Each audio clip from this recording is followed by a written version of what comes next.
안녕하십니까. 어느덧 열왕기상 묵상이 끝나고 11월 1일과 2일 이틀에 걸쳐서 우리 교회는 오바댜서 묵상을 시작하게 되었습니다.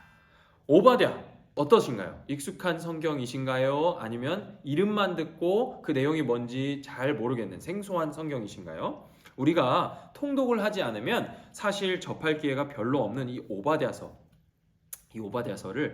우리가 이틀 동안에 묵상하려고 한다면 벌써 약간 겁이 나실 수 있어요. 그런데 이 오바댜서는요, 성경에서 가장 짧은 성경 가운데 하나입니다. 비록 짧은 성경이고 짧은 기간이지만 이 짧은 기간 짧은 성경을 묵상하시면서 하나님이 예비하신 큰 은혜를 누리시는 우리 모든 은평의 가족들 되시길 바랍니다.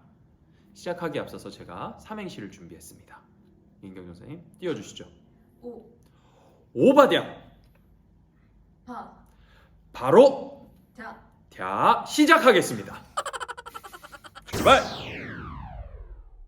오바댜는 다른 선지서들과 마찬가지로 하나님의 심판에 대한 예언을 담고 있는 성경이에요. 구약에서 가장 짧은 성경이긴 하지만 이 오바댜는 많은 심판의 대상 가운데서 특별히 에돔이라고 하는 족속에 대한 하나님의 심판을 그리고 있는데요. 오바댜서의 저자 그리고 기록된 시기, 간략한 구조와 신학적 메시지에 대해서 그러면 조금씩 우리가 살펴보도록 하겠습니다. 먼저 오바댜서의 저자는 오바댜입니다. 너무 쉽죠? 그런데 다른 선지서들과는 다르게 오바댜서는 이 저자에 대한 설명이 많이 없어요. 구약 성경에 총 12명의 오바댜가 등장하는데요. 어떤 학자들은 우리가 얼마 전에 묵상했던 열왕기상에 등장하는 오바댜를 가장 유력한 저자로 제시하기도 합니다. 하지만 저자가 누구인지 그 정체를 특정하는 것은 이 성경 자체가 의도하고 있는 바는 아니기 때문에 우리가 너무 이것에 집착하는 것은 오히려 성경을 바르게 이해하는 데 도움이 되지는 않을 수가 있습니다. 그러니 저자가 누구일까? 누가 이렇게 썼을까를 너무 고민하실 필요는 없어요.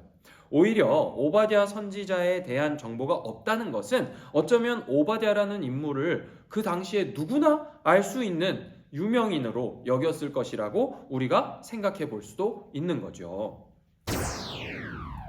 그렇다면 이 오바댜 선지자가 활동했던 시기는 언제일까 생각해 보겠는데요. 오바댜 선지자가 활동했다고 생각되는 예상되는 시기는 기원전 850년에서 기원전 400년 사이로 추정하는 게 일반적입니다.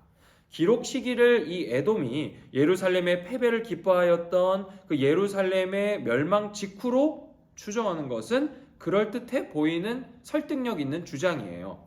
다른 선지자들 역시 에돔이 바벨론과 공모해서 예루살렘을 침략했다고 고발하고 있기 때문입니다.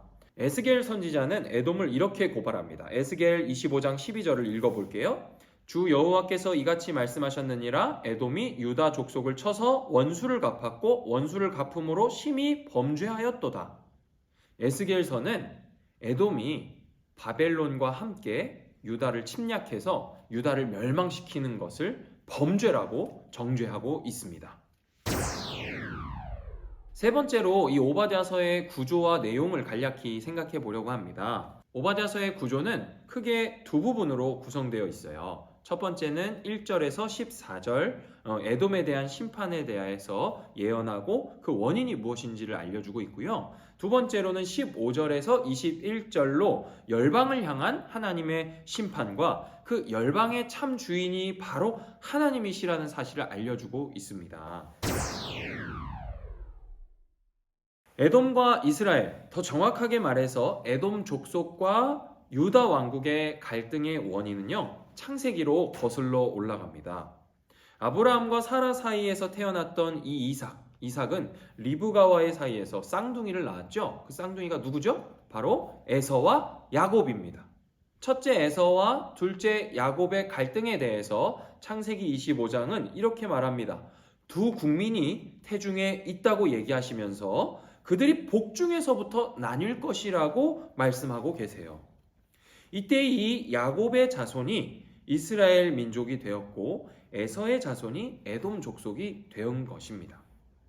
민수기를 보면 이 두 민족 이스라엘과 에돔 사이에 벌어진 대표적인 갈등이 하나 등장하는데요. 그건 바로 애굽을 나와서 가나안 땅에 들어가려고 하던 이 이스라엘 민족이 에돔 땅을 지나가려고 할 때 이를 거부하는 일이 기록된 것인데요.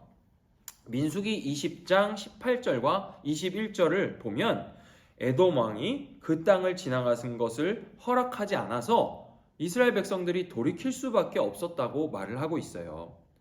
이렇듯 에돔은 언제나 이스라엘 민족에게 방해꾼의 대표로 등장했던 걸 볼 수 있습니다.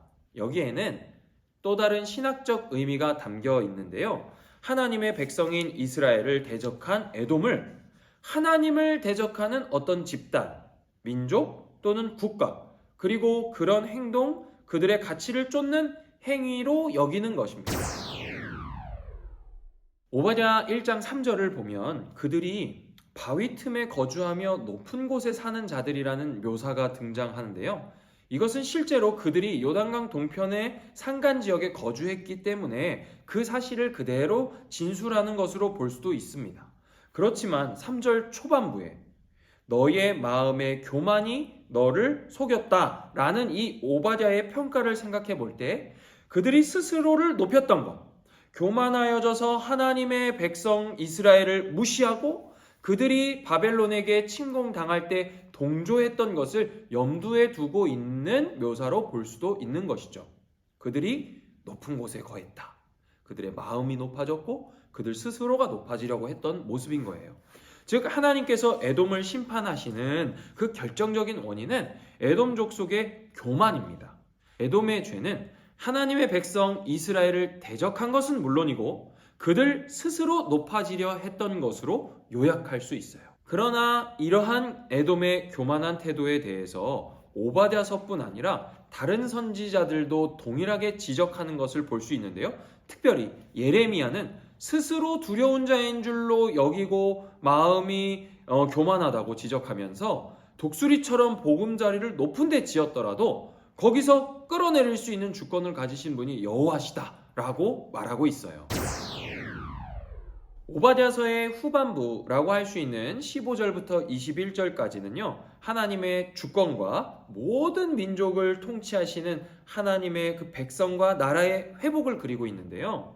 이 두 주제의 전환을 이루는 구절이 바로 15절입니다.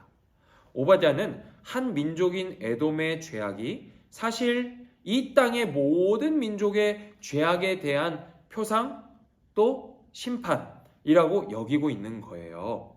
이러한 사실은 히브리어의 독특한 기록 방식 그리고 성경에 사용된 다양한 언어 유희 때문에 부각되는데요.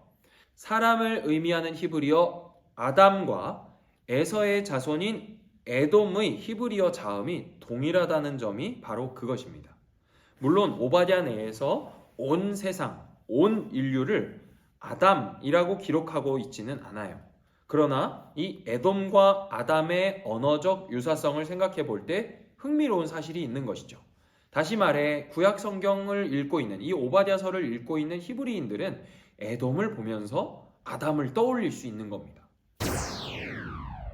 네, 짧은 이 오바댜서를 저도 짧게 소개해 드렸는데요. 이 21절까지밖에 되지 않은 오바댜서가 담고 있는 주요한 내용은요. 하나님의 주권, 하나님의 백성에 대한 하나님의 완전한 보호하심, 그리고 악인, 특별히 스스로 높아지고자 하는 교만한 자들에 대한 심판 등 구원과 복음에 있어서 가장 주요한 주제들을 아주 풍성하게 담고 있는 성경이 바로 이 오바댜입니다.